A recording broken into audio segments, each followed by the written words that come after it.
Welcome to the latest episode of 5 on the Floor on the 5 Reasons Sports Network. Thanks for joining us on your favorite podcast app. You can find us on Spotify, Google Podcasts, Apple Podcasts, also the 5 Reasons YouTube channel.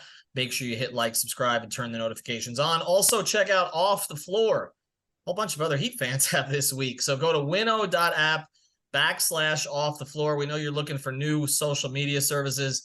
Well, here you can get text directly to your phone, everything related to the Miami Heat from the hosts of 5 on the Floor, winnow.app/off the floor. Also, check out the great sponsors of the 5 Reasons Sports Network, including our friends over at You Break Wheel Fix. Check them out at youbreakwheelfix.com. That's youbreakwheelfix.com, your complete wheel solution.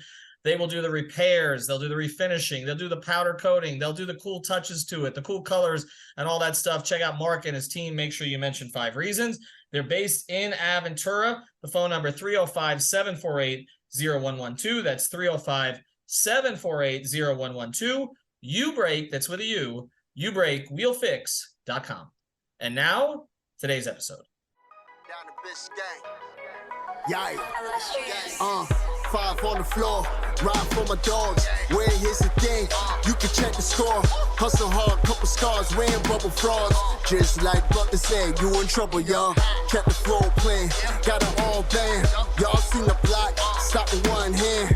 And Pat we trust, it's power, have the guts. We're here to bring the heat, y'all can hang it up.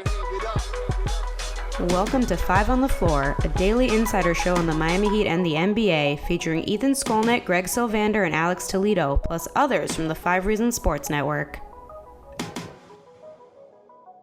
All right, welcome back to 5 on the Floor. Here's today's floor plan. I'm Ethan Skolnick. You can follow me at Ethan J. Skolnick in the 5 Reasons Sports. We got Alex Toledo. You can follow him at Tropical Blanket. Greg Sylvander. You can follow him at Greg Sylvander.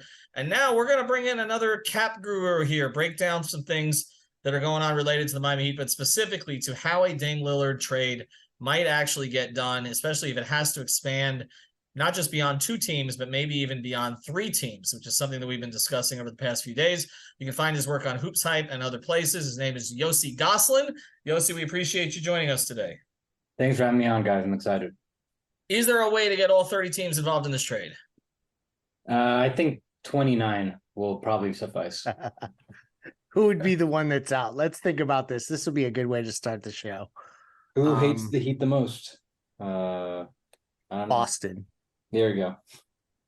All right, so let's go through. Yeah, exactly. Boston. Well, Danny Ainge, right? Utah, Boston. Who else might not get involved here? Milwaukee. I'd say Cleveland, but they may get involved with this Max Strus signing trade. They could get roped in all of a sudden. Cool. Anyway, we're going to veer off too far. Let's stay focused. Let's try to stay focused. All right, so let's get through it. And here's the reason that this has come up. First thing, you have all these trades, just so fans understand, and they're reported, but they're not consummated. And that's the way that this works during this moratorium, that things are agreed to, they're reported, but sometimes they're reported kind of 50% of the way, 75% of the way. And it's like, okay, this pick may go here, but it may not go here. The teams don't make announcements until you get through the moratorium. And so it leaves these transactions kind of open-ended. And we have seen numerous times that open-ended transactions end up getting tied to other transactions that are going on. And it's sort of more of a puzzle than we anticipated. But before we get to things that could happen, and all of these things are things that could happen, but go through your idea, because Yossi, because I want you to put it out there what you wrote this week. So I mean, kind of whenever there's a lot of trades going on around the draft, the moratorium, each year I kind of start trying to put unfinished threads together, see if there's something there. I remember the first one that really clicked to me was a couple years ago with the Russell Westbrook to Lakers trade, and the Nets wanted to get involved to get Dinwiddie. And I realized, wait a minute. I mean, the Wizards wanted to get involved to get Dinwiddie. And I thought, wait, so like they can either send back some of the guys they got back, like Pope and someone else. But then I realized, wait a minute, like with the amount of money he's supposedly getting, they could just put that part of the Westbrook deal and get Dinwiddie instead without giving any pieces. And ever since that, I've always been trying to kind of like you said, it's a puzzle. I'll try to keep these unfinished deals in mind when other ones start to come up. And this year, it feels like with the Dame trade situation in particular, we can have a really big one. So I wrote about it. We have the Heat. They have 2 trades that haven't been official yet. They're going to trade Victor Oladipo to the Thunder in a salary dump, and they're going to sign and trade Max Strus to the Cavs. They're not taking anything back.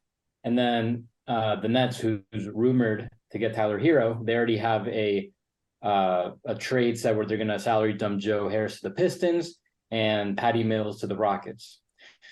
So I just put together all these trades with the rumors, with the Heat and Portland and Brooklyn into one big trade where you combine all these incomplete ones. And when you do that, there's already enough money going around from the Heat's perspective, from the Nets perspective, that they already match they're already sending out enough stuff for their targets. So to me, it feels like if the Heat do end up getting Damian Lillard, I think some of these trades probably get combined, maybe not all of them, but it's just a way to simplify the outgoing money, especially because I don't think the Blazers want Kyle Lowry or Duncan Robinson or some of the other.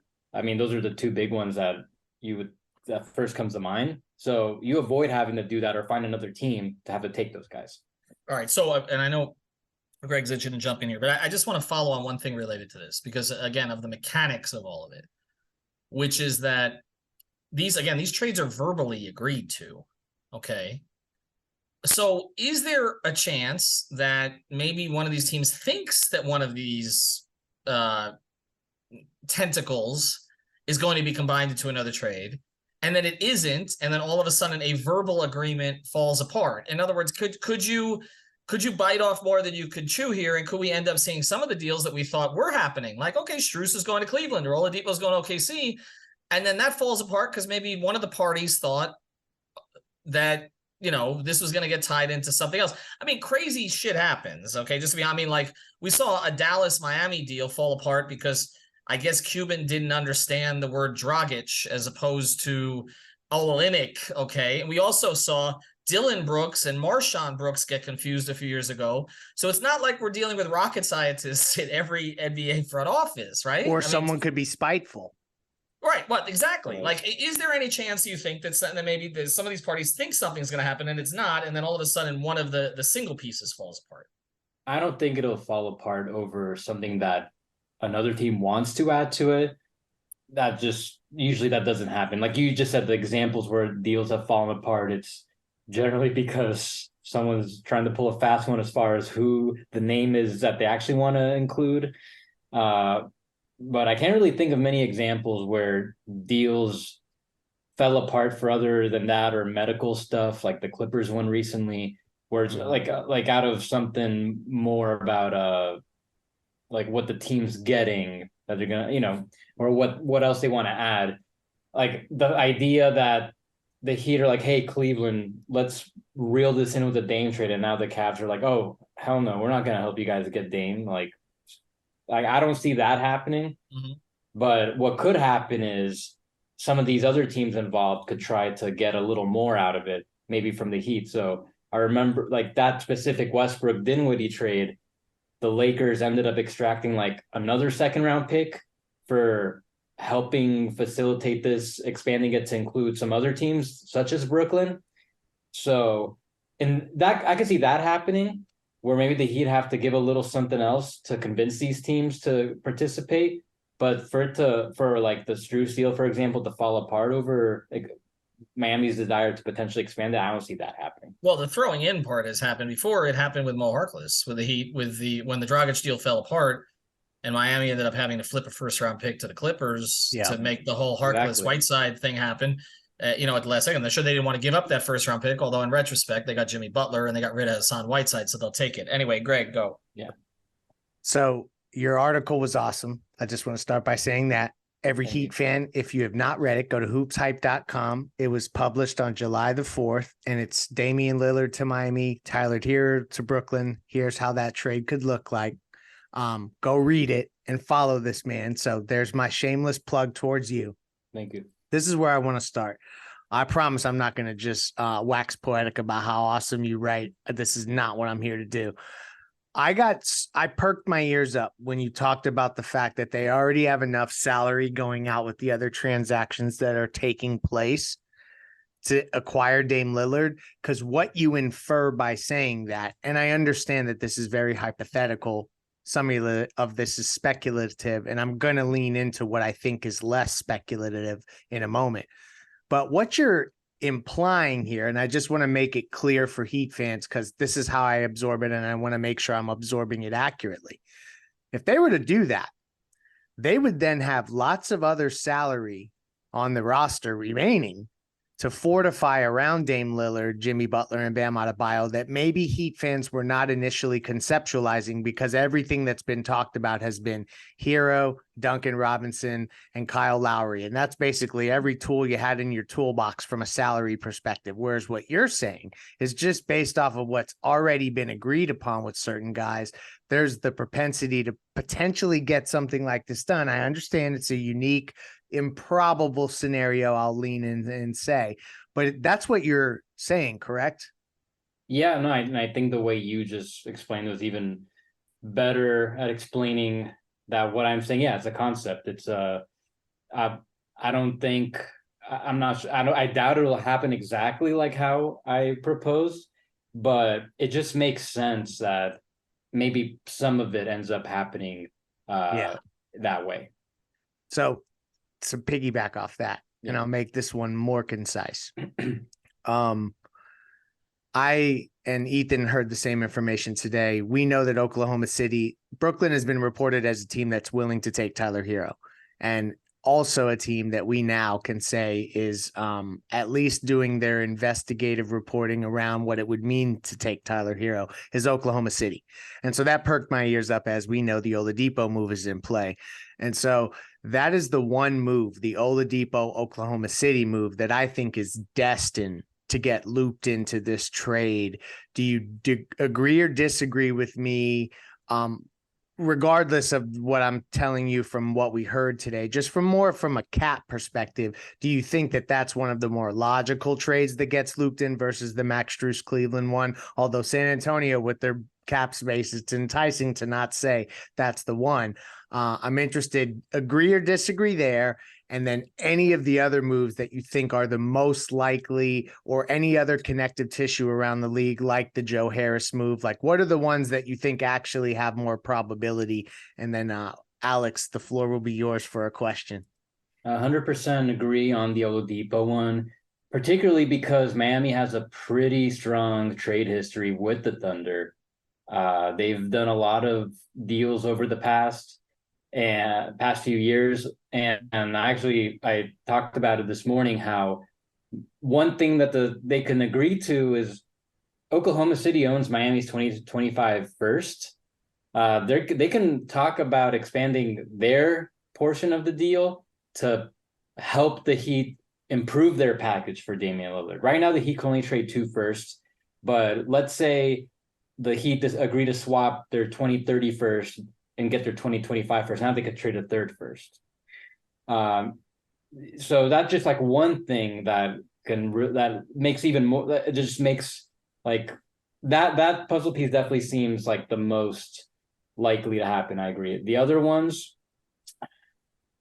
So the Joe Harris one, I do think, yeah, they can do the salary matching, but in the end, they'll probably end up trading more stuff, just because they do have some tax and apron issues to deal with if they do just Harris for Herro, but they can get around that. So it's very easy for the Nets to match for Herro based just as it is, but it's much more challenging for the Heat, which is why looping in their outgoing deals helps them a lot, definitely more than the Nets. So kind of going off of that, obviously there's a lot of different pathways that this thing can go, and you've done a great job laying them out. But the idea of maybe not all of them, all the trades being looped in together, even if it's between 4 and 7 teams, it seems like it's mutually beneficial for teams to be able to do this. It's not just beneficial for the Heat. How do you think, because I understand the salary matching part, and I think that part is really, really interesting. And like you mentioned in your story, it would keep the Nets from having to include any more salary, as well as the Heat. And the Heat would still have Kyle and Duncan's contracts that they could move or they could keep, whatever they decide to do with it. What I was going to ask you, what is the likelihood that something like that happens, a mega deal where it's between 5 and 7 teams? But even more importantly than that, how can the Heat get this to be agreed upon? How much would need to be sent out? Like, for example, the Thunder one, you mentioned the protections thing, which I think we've been talking about since last summer when they were in the KD and Mitchell stuff. That was kind of something that was assumed that would have to happen in order for them to pull off a deal like that. And it seems kind of similar here where you might end up having to do all of that to get the Blazers an extra pick. Maybe you can hold on to your young guys kind of as a consequence of that. Is it good enough for the Thunder to amend the protections and maybe delay that pick further and further down? I think it's even possible they could. It doesn't have to be till 2026. It can be a 2028 pick that they kind of transfer it to, if I have that correctly. But as well as for like the other teams, Cleveland, how do you get them to agree upon it? Like, I think, what is the incentive for outside the Heat and Nets for the other teams that would be a part of this to do this? So to answer that part of the question, you asked me what is, the likelihood maybe a 5 to 7 team trade happens. I actually think, if Dame Lillard ends up getting traded to the Heat, I think it's pretty high that ends up being a 5 to 7 team trade. And the reason for that is not only because it helps the Heat, it helps the Blazers a lot. Because right now, a 3-team trade probably means the Blazers need to take back Ben Simmons or Kyle Lowry or Duncan Robinson or a combination of them. But the more teams get looped in, the less money Portland needs to take back. And one of the things I talked about is, so Woj said that the Blazers are prioritizing draft picks, young players, which probably also means they want to just save money. So there's a potential where they could honestly take back no money back. Maybe they don't take back that little, but they can take back so minimal salaries back. Maybe they save $40 million in the entire deal. So that right there, I think, is the biggest thing that can help push a deal, because I don't think it's really the other teams that need convincing. It's Portland, because they're the ones with Dame, and they need to do what's best for the organization. They're the one who's going to need the most convincing. So the more teams get looped in, the better the deal for them. And then the other part of your question about the what kind of package do the Heat need to do and how can the picks play in? It feels like the Heat are kind of coming from a position, look, we're going to give you everything we got. We'll give you as many picks as we can. See about Jovic, Haywood, whoever they can trade. I guess Martin's a pretty big sticking point, but they'll try to do their, so-called kitchen sink outside of Bam and Butler.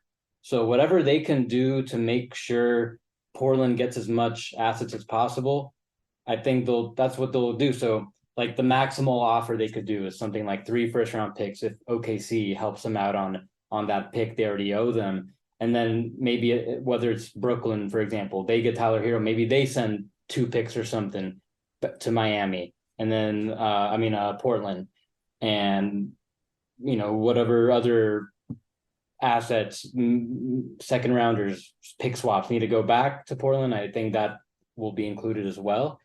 So tell us they can keep one of the rookies. Tell us they can keep Jaquez or Jovic. I don't think it's going to be Before Jovic. we watch Summer League tonight, so we know whether Jaquez is already safe as long as the. I know he's signed, so they'd have to wait for him. No, I'm glad you mentioned that though, because everybody's talking about the wait here, and we're waiting on Dame. Well, we're waiting on Dame. We're waiting on Portland. We're waiting on these other teams to get involved. That's 60 But we are waiting on Jaquez though too. If he's going to be included in this, then you've got another 22 days from now, right? Something along those lines. That this can't be official. He's been 30 days. No, it's 30. Oh, is it 30? It's 30. Okay. So we're already what are we, 7? And we're almost a week into it, right? Something like that. Oh, really? I think it's been 2 or 3 days, something like that. But this thing feels like it's gone on forever. I think Jaquez is safe, especially because what's Portland going to do with him? He's a ready to win, ready to play now guy.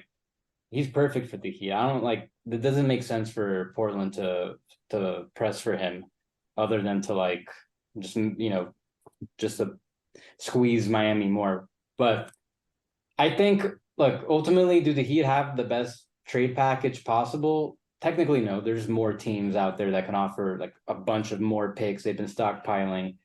Do I think the Heat have an acceptable enough offer? I think they can definitely make something happen that will give Portland a pretty large haul that would be pretty acceptable, in my opinion. I think it's possible. Might not be the best, but I do think it would be good enough. Well, I want to, after the break here, I want to zoom out then and build on that, because we've gotten into the minutia first, which I think is what people wanted. But I want to take a bigger picture look at this, at who actually has the leverage and who has to bend in this situation. Like, how far do the Heat need to go so that Portland can save face? Because it feels like that's what this is about at this stage. So I just want to head that direction. I do want to mention another couple sponsors of the 5 Reasons Sports Network. Our friends over at Prize Picks, use the code 5. FIVE, that's code 5, get your initial deposit matched up to $100. You can play Prize Picks on Summer League. We're posting our picks on there. So if you want to play Jaquez, Jovic, or any of the rest of them, you can play it on Summer League. No, you don't have to be a degenerate to do this, just a big sports fan. That's it. Use the code 5, get that initial deposit matched up to $100. Also, we want to mention our friends over at Water Cleanup, WCUFL.com. Michael, Robert, and the rest of his team. They'll take care of all your leak issues, anything related to that, water, mold, or anything. But they also have a preventative program. So get on that list and get them to take care of your property before something happens, because we know the insurance companies are not the best at doing it afterwards. So go to WCUFL.com. Reach out to Water Cleanup of Florida. Make sure that you mention 5 Reasons. Got more than 70 plus 5-star reviews on Google. If you got the schmutz, They got the guts. all right, so in the last 5 minutes here, we appreciate Yossi taking the time. You can follow him at Yossi Gozlan. That's with a Z in there on Hoops Hype and on Twitter, that app that apparently I guess is going out of business this week. We'll see on Threads as well, as soon as I figure that one out. Are we gonna have to start doing that? We're gonna have to giving everybody's ats on Threads. Is that what? Because I've always done the Twitter thing by default. Yossi, are you on Threads? You are on Threads. Yeah, actually. I'm just gonna do both. I'll just Twitter first, and then I'll just copy paste, put on. How many? So what are we looking at? Blue Sky. How many of these are there? There's so many, but I did feel cool when Yossi followed me back on Threads. I do have to be honest. I'm gonna hold out. I think I'm gonna hold out. I don't know, about 5 hour. They took away my verifications on Twitter, so it's at this point I probably should move. All right, let's get to it though. The bigger picture here, because this does feel like a saving face exercise at this point. Like, Dame Lillard is not going to be with the Portland Trailblazers this season. Does everybody want to aggregate that? You can. Even Woj bended today on TV. Exactly. He's the last holdout. He's been carrying the water for the Portland front office, but he always does this, where he carries the water to a certain point, and then he sort of rolls the water over a little bit so that he can be right both ways. And then ultimately he'll get the story at the end because he's been carrying the water the entire time. This is how this works. But Shams, Spears, Haynes, the ones who actually talk to the players, they're all saying Dame is going to Miami. Right. All of that. And us. Yeah, okay. Those who actually He's talk not to the playing Heat. another game with the Blazers. Thank you. Could you say that again? We can aggregate that. Ready? Go ahead. I don't think he's going to play another game with the Blazers. I think that's Thank done. you, yes. They should have ended it 2 years ago. And Agreed. he will be playing for the Miami Heat. Aggregate that, folks. Okay. The NBA Central, you're paying attention. Yossi, you made a good point, though. If they had sold on him 2 years ago, which was the first time that he kind of suggested he might run for the grind, what would they have gotten? Like, and I know it wasn't Cronin at the time. It was the previous regime, and he didn't get along with the general manager, and the general manager did a whole bunch of bad things. But I'm just saying, like, it's not the Heat's fault that Portland has mangled this situation to such a degree that they're not going to get what they were before, because, again, there's no package out there. Like, unless you're trading Jaylen Brown and he's going to immediately sign an extension with the Portland Trailblazers, which I don't think is going to happen. Philadelphia trading Maxey, okay, so he's marginally better than Tyler Herro at this stage, but he doesn't want to. But Dame doesn't want to go to either of those two. Well, he doesn't want to go to those places. So, okay, what do you think it is? What is the needle to thread for the Miami Heat so that Joe Cronin could go back and say, I did the best I could, and look, I held him out for all this stuff, and look at this pot of gold that I got? Haywood Highsmith. So I guess it's just about the amount of unprotected first they can get back. So assuming Miami gets one of their first back and they can trade three, there's three right there they could probably do. The most, like, as far as volume, it would the one that format that makes sense would be 24, 26, 28. So you could do those three unprotected. And then let's say a team like the Nets have to trade two first, maybe one from like the Suns, for example, which could be a good unprotected one. Those are like in odd years. And then maybe another one like by the Mavs. They have the Mavs pick. So just like an idea. I think if you can get like 5 unprotected firsts, I mean, the Nets got 4 unprotected first for KD. Yeah, they're not going to get a player as good as the Blazers wouldn't be getting a player as good as Mikal Bridges, obviously. But I think that's, 5 unprotected first. I think that's pretty good. And let's, see what other minor prospects they could get from whichever other teams are involved, and then save a ton of money, get a huge trade exception. Now you've got the flexibility to accumulate more assets, take on other teams' bad money with picks attached, with other young players attached.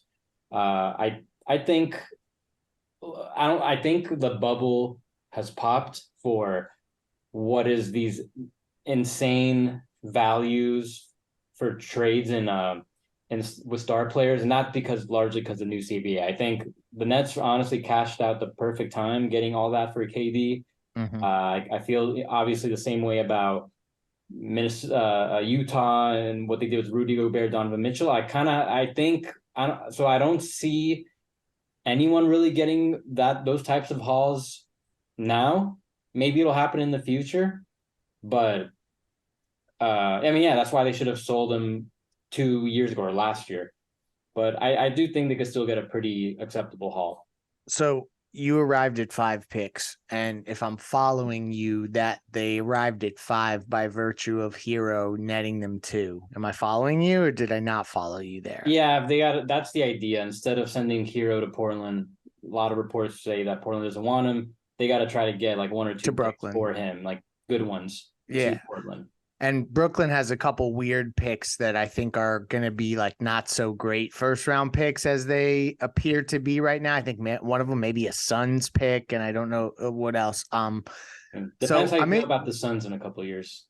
That's true, because in 2026 they're going to have a chance to like basically be really bad and let that whole thing fall apart. Like that has a time limit. There's a ticking time bomb on that whole thing. But not to veer off too far, this is what I want to pick your brain on, because I feel like you'll probably you'll be one of the more unbiased people we can ask this.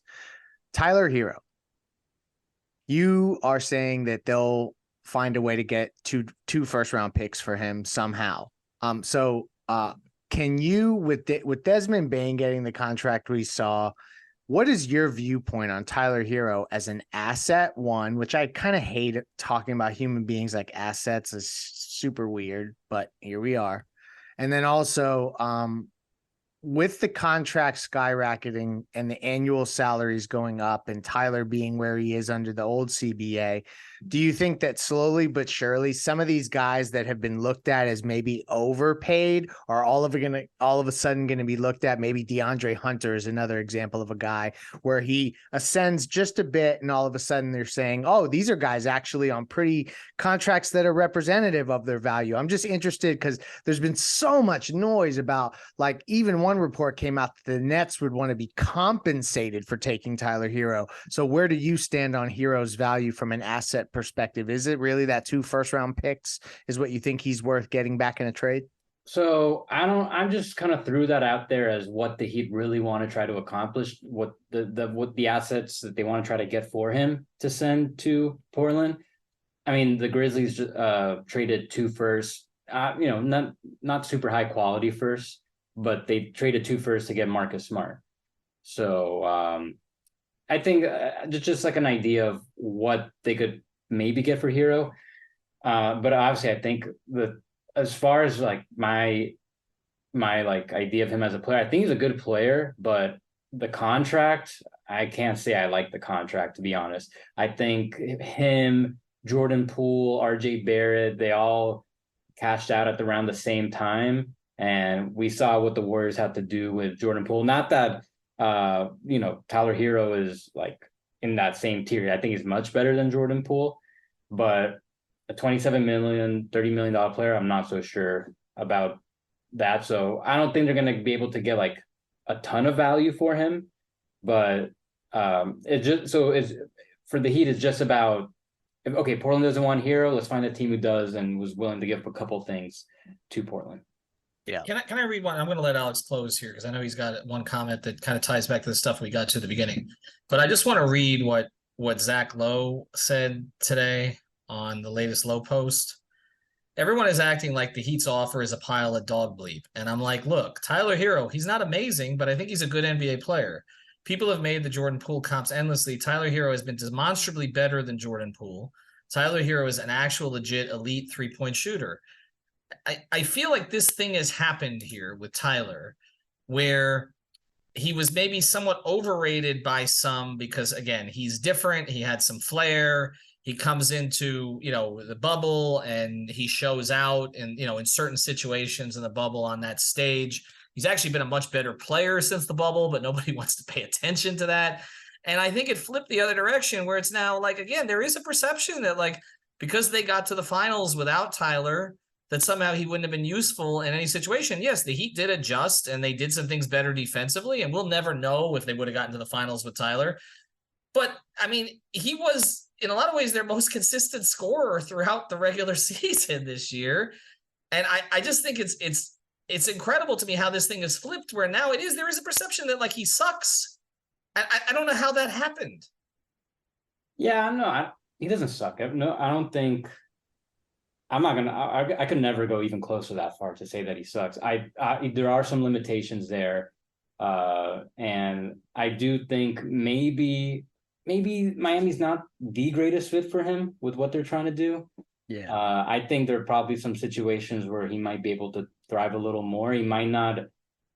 I don't think he might be able to go at like such high levels as the Heat are right now.